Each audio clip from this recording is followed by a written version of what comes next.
Hello, everybody. My name is Tiziana Inesi, and I'm client manager for Kilpatrick Executive, international headhunting and HR consulting company. I'm very happy to welcome you to the podcast Turkiye Through Her Voice. The aim of the podcast is to give voice to Turkish ladies who have reached leadership positions inside and outside of the country. We will listen to their stories with open mind and try to understand the reality better, avoiding stereotypes. Today, I'm very happy to welcome Berna Öztınaz. Welcome, Berna. Hello. So, Berna is the CHRO for Genel Energy. She's also the president of the European Association for People Management. Right. So, Berna, I'm very grateful for you to come to visit us today. I know that you have a lot of stories to tell us as an HR super expert, and we would like to listen to the stories that you can share with us. My pleasure, and thank you for inviting me. Wonderful. So, if you are to describe your career and the steps you have made as principally as an HR manager director, how would you describe it, and where were the milestones of your career and the lessons that you have learned from coming from so different sectors, actually, from energy to also construction, retail, apparel. Exactly. So tell us something about it. Wow, it's a great opportunity when you are given the opportunity to talk about yourself. Exactly. It might take longer than you expected. Well, it is not an easy question, by the way. Deciding, choosing the words to describe your career is not easy, especially if you have something like mine, because I think my career was, at least to me, quite unexpected. So it is not a well-planned career, and to tell you the truth, I never planned to these steps. So you are not an HR born person? No, not at all. Okay. I mean, after the university, I was thinking about which profession that I should go into, because I studied business administration. As you can imagine, it is a vast variety of opportunities when you study business administration. Then I started in PR. I have to add, in one of the most prestigious university in Turkey. Yeah. Well, thank you. It was a good university, but I started in PR. Then I found myself in HR with coincidence, and the great to tell that I really liked it. So the same goes for the industries. So I started in manufacture. I'm a factory girl, so I started in a factory. Then I moved into energy. I loved energy. I really loved it. It was electricity. Then I moved into construction. A bit of a retail, fast fashion, as a pinch of salt. And then I came back to energy, and I'm saying that this is my nest. But I would describe my career as a transformational one for myself, and hopefully for the industries and the companies that I work for, because I was always in charge of change management. And while dealing with the change management, I changed myself a lot too. So I see that I have evolved, just like my career. So, but one thing maybe that I could tell about my career, I love to say yes. And when there is an opportunity, when there is an ask, which was not in the horizon but just emerged, I usually would like to say yes to that and try. And this attitude led me to where I am at the moment, which is to me, lovely career. I really enjoyed it.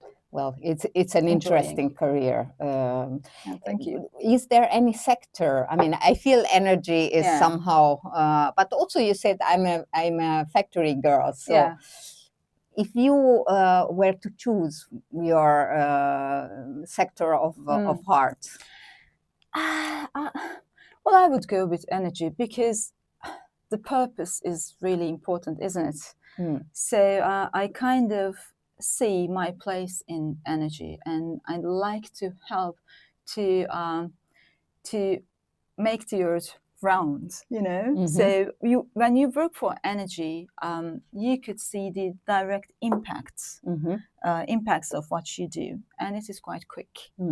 So I like it, but I must say that during my retail time, I like those pretty women moments because you're very much into fashion, and you experience quite unexpected events quite closely. So I really enjoyed that one too. Very good. Yeah. I know that actually your company is also very present because of the business, of course, in countries that are not, how can I say it politically correct? Not usual. Not usual for unusual countries. Yeah, making business. Have you ever felt uncomfortable to? I imagine you go often to Not visit. at all. Not at all. I mean, yeah. Well, Genel Energy, basically headquartered in London, works in northern Iraq, Somaliland. We have some licenses in Morocco, and now we stepped into Oman. So it is quite a different mix. But well, I feel quite comfortable in any of those countries. I've never been to Somaliland yet, so I reserve that. But I had more uncomfortable moments in Turkey. So I found myself in more risky situations in Turkey, not because of the conditions related with Turkey, but it is the occupational hazard. Sometimes you find yourself in much riskier situations in your own country. So it is all about preparation, knowing the countries that you're working in, making your homework previously, and get ready for the challenges. Exactly. Yeah. Also respecting the culture that you visit, because going there with unprepared and with a situation that would make you feel uncomfortable is also not convenient. Yeah. I think when you're genuinely interested in the cultures, and when you're really sincerely willing to connect with others, then it helps. It really helps. Automatically. Yeah. I mean, from my young ages, I always wanted to be a global citizen. And I immensely enjoy interacting with multicultures. So I think it is a vibe that you share, then it works well. I mean, it worked well for me. Very good. Yeah. Now, I will come to a direct question, because I'm really interested in, during my intro for the podcast, I said that we should avoid stereotypes. And that's really important for me, because I want to really understand the reality without, standardization of cliche, etc. Okay. So in your position as the first female president of the European Association of People Management, you have a role that is looking at the whole situation in Europe, including Turkey. My question is, are there differences in how females are treated in Turkey and in the rest of Europe? Yes. I mean, if you want a direct answer, yes. Well, the reasons might be different, though. I mean, well, if I say no to your question, I would be standing against the statistics. So think about the participation rate of labor. So in Turkey, if I'm not wrong, the last year's number is around 35%, while in Europe it is 70%. So there is quite a fundamental difference in the representation of the business, so business life based on gender. So I think the issue in Turkey is more about the ecosystem itself. It is more structural than the cultural. Culture plays a role, but on the other hand, culture brings some additional benefits, some very good attributes from the past. Because think about the powerful situations, powerful roles that women held before in Turkey during very ancient times, since the very ancient times. And we are one of the first countries who awarded women with the voting rights. Then what happens? Then what happened is the question. I think then the structures and the legislations failed to support women at the right extent. Comparing to Europe ecosystem, where the maternity leaves, childcare support, sponsorships for women are quite common, Turkey had issues. So I think this is a big gap for us to make things right.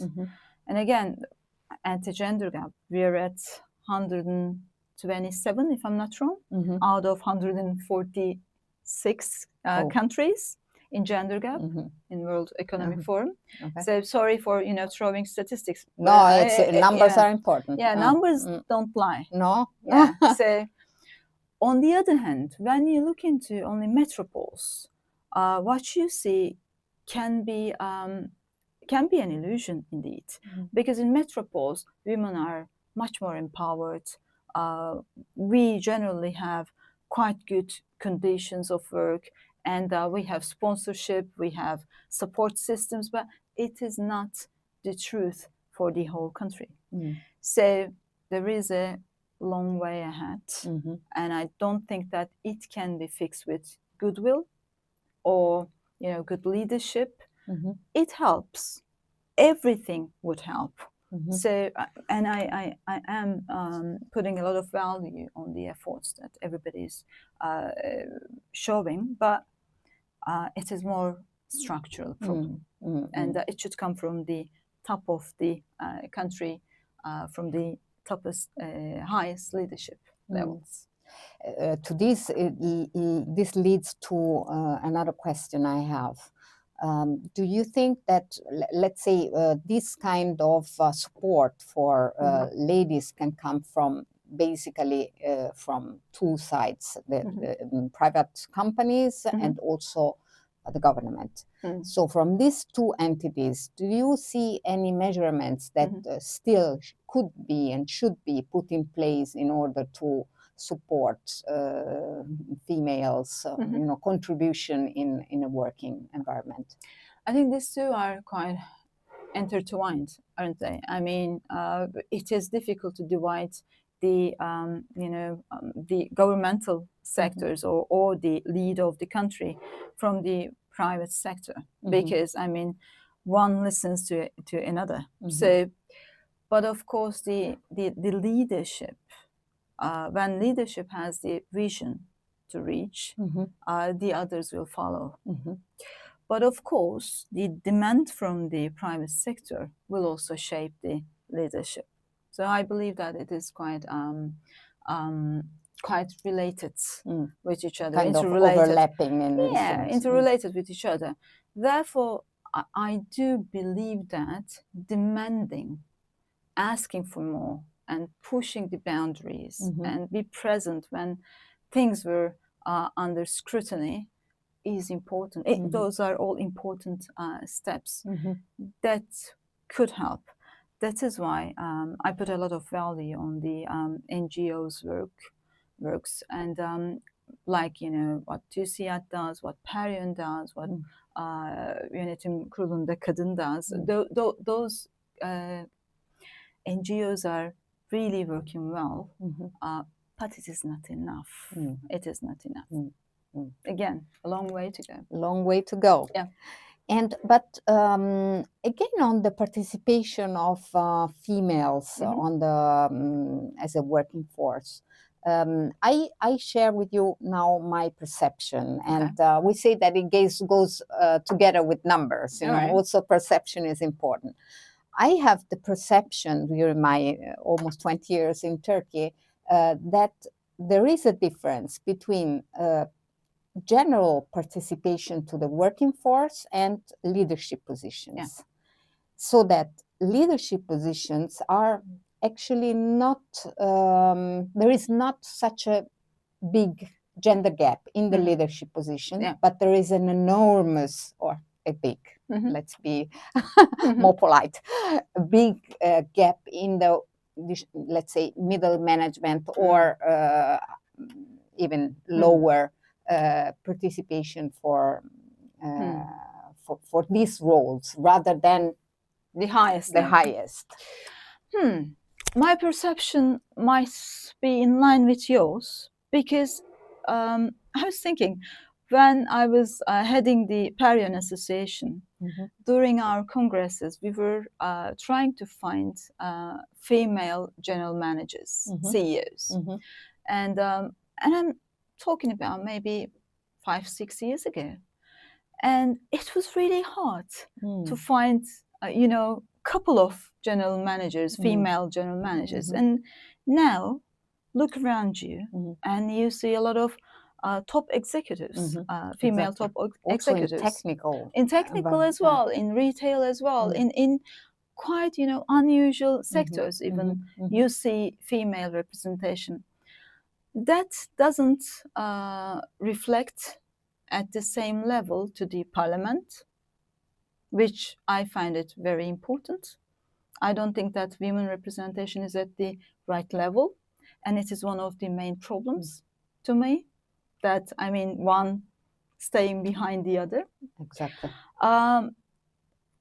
For the women who hang in there and who had the right support system, who had the fortune of having the right support system around, they can make it.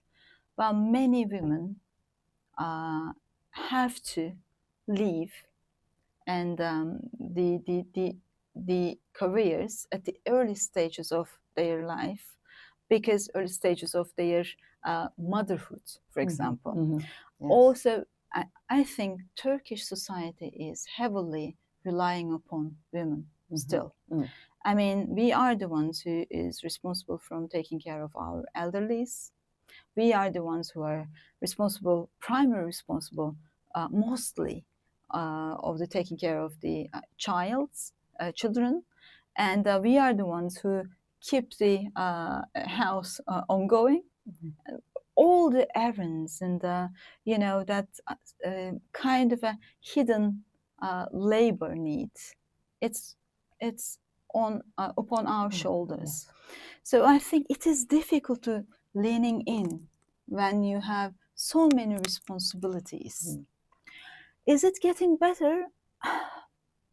Not as fast as I was hoping for, because I still see these traditional roles are playing quite a big role.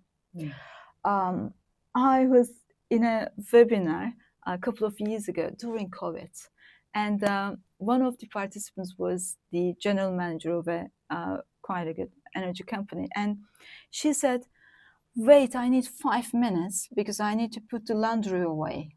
Oh God! So and she said, "It's not that unusual. No.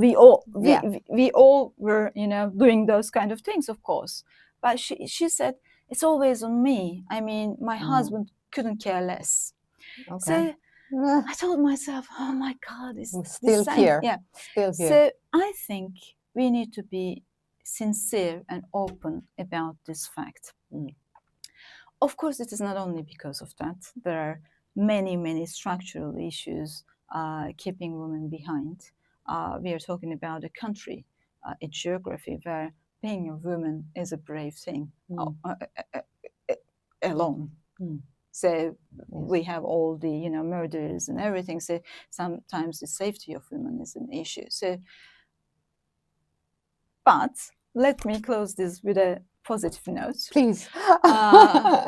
When we talk about Europe, which I have the opportunity to observe closely, the north of Europe and western sides are quite advanced for the women rights. But I also saw countries who are struggling. And from my own experience, I think 15 years ago, 15 or 20, let's keep it in between us, I joined in a conference, and it was an energy conference in one of the European countries. And I was part of the EXCO team at those times. So when I stepped into the conference room, it was about maybe 300, 400 people inside. So I realized that people are looking at me. And I looked around and I saw 7 women. Oh, God. And you know what? During the day, they asked me how many times am I related with Miss Sabancı, because I was working for Sabancı at those times. Okay. Part of the family. Yeah, they thought that I inherited something. I inherited the role, and that is why I am the only justification for you, for a lady to be there. Yeah, I mean, and that country was quite a well-known and advanced European country. So I think there are some biases in many of the countries' DNAs when it comes to gender equality. Yeah. I am from Italy. And you're from Italy. Yeah. I know. And I love my Italian colleagues, by the way. And I know that ADP, Italian Association, are doing great things to help women to thrive. But it is a common issue. It is a common issue. Definitely. And now a question that is related to your personal experience or eventually situations that you witnessed and the way you reacted. During your experiences, HR, did you personally experience or witness a situation where you said, okay, this is gender discrimination? Oh, I mean, how many times? I cannot count. I mean... Is there a recurring situation that you would say, okay, this is very common? If there is any woman who would claim that she never been exposed to something like that, I would doubt the sincerity of that conversation. But having to say that, I must say that I saw and I heard women saying that, oh, I never experienced such a thing. Because it was not something that widely expected or accepted. And I think sometimes women think that it is kind of a vulnerable thing to confess that you've been exposed to those kind of things, or you will be not taken seriously if you talk about this kind of things. I don't know, there could be many motivations, but I've been exposed to mansplaining, gaslighting, and very discriminative language. What I could say is mostly it was unconscious. And at the earlier stages of my career, sometimes I didn't know even that I've been, exposed to a discriminative behavior. And I thought that sometimes people were complimenting, or sometimes they were joking. They were, but in an inappropriate way. Exactly. So now people are more conscious about those kind of things. We are more educated, but still, it is not very unusual for a woman executive to step in a room and one of the male colleagues to call her, "Oh, why don't you sit next to me? You smell much better than this guy." So, I mean, but they don't realize that they are degrading I don't know if this makes it better or worse, because unconscious things are very difficult to deactivate. Exactly. But there are ways to fight against it. There are appropriate ways to make people understand what actually they are doing.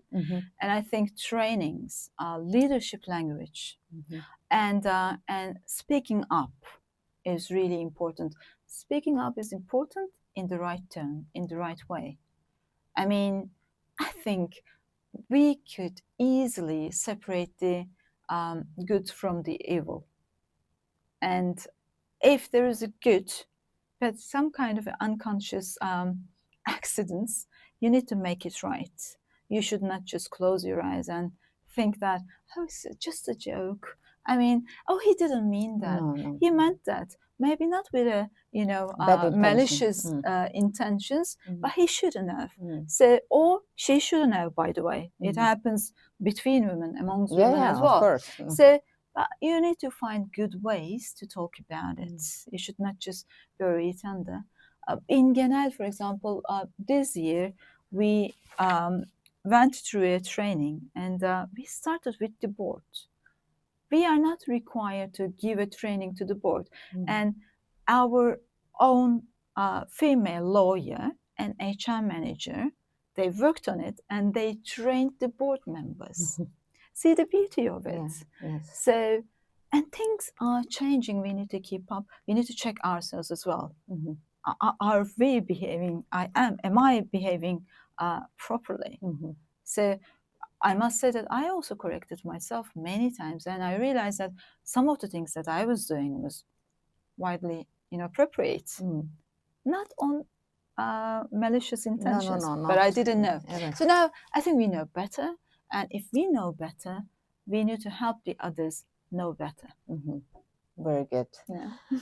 And now we have a friend of yours, which is also a friend of ours, that is Nazlı, and she would like to ask you a question. Perfect. Hello, Berna. It's so nice to have you here.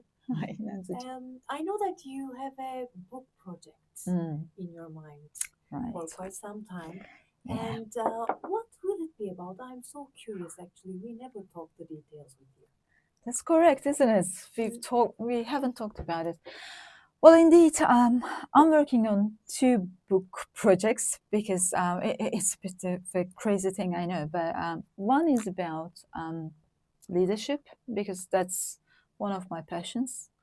I do believe that leaders are the ones who has the potential to change the world. And it takes one leader to spread your wings and fly to somewhere else. And I think we had the examples of this in our past with Mustafa Kemal Atatürk. So we know. So that book project is about leadership dimensions. And I'm writing about some extraordinary leaders, mostly not very well known, but they did spectacular things, good or bad. So then I'm trying to analyze that, what they did and how they did. And it is a kind of another how-to kind of a book, but it is also it also hits the clues of how to. So it is mostly storytelling about leadership. And would they be only Turkish leaders or worldwide? No. Well, indeed, there is no Turkish leader so far in it. So other than Atatürk, I talked about him very briefly. So there are several leaders from all over the world, indeed. It's not that big, so it's going to be 6 or 7 chapters, so I'm working on the 5th one, so soon it's coming. Okay, let us know, please, because you got us curious now. Thank you very much. Thank you. I hope that, I could deliver well. For the second book, it is in the European context, and I'm working with David Duchesne from EAPM, so he's the vice president. So on that one, well, we are working on what if HR gets the future right. So we picked some extraordinary HR leaders in Europe from different countries, and we're asking them about their stories and how did they get it right. So we'll talk about their stories, and then we'll try to give some hints about how to get future ready, how to be future ready. So the interviews started already, so we're hoping to have it sometime next year. I'm looking forward. Yeah. We are all looking forward to read both of the books. Thank you very much, Berna. Thank you. Thank you. You now talked a little bit about HR. If you were to define the responsibility, because I believe it's one of the, after being motherhood, maybe the second responsibility, and it's a weight that maybe sometimes underestimated, right? How would you define this role? It's a transforming role. It is not what it was anymore, and it will not be what it is today. So let me respond to your question with a future glasses, okay? And because it's already started. So I think HR would be much more important than it was before, because most probably in the age of AI, it's gonna be responsible from some additional duties like guardian of ethics, sustainability, most probably, ethical use of AI. And we probably needed to be talent whisperers because things are getting hotter. And most probably we will be the ones who will design the leadership, who will support the leadership and prepare the leadership for the future and the current stages of the businesses and the institutions for that matter. And so it is a kind of a circle which will feed each other, very much intertwined. And I think it is just like a wheel. Are you familiar with the Wheel of Fortune? Yes. So I always describe the HR role as a wheel of HR. So you probably needed to give it a spin and play different roles for the future. So it is an enabler, but it is not a contributor. Probably it will be a driver for the future. Well, thank you very much for being My here. pleasure. We very much appreciate it. I personally really enjoyed the conversation with you. Likewise. Thank you very much. My pleasure. To you guys, please stay tuned for next episode.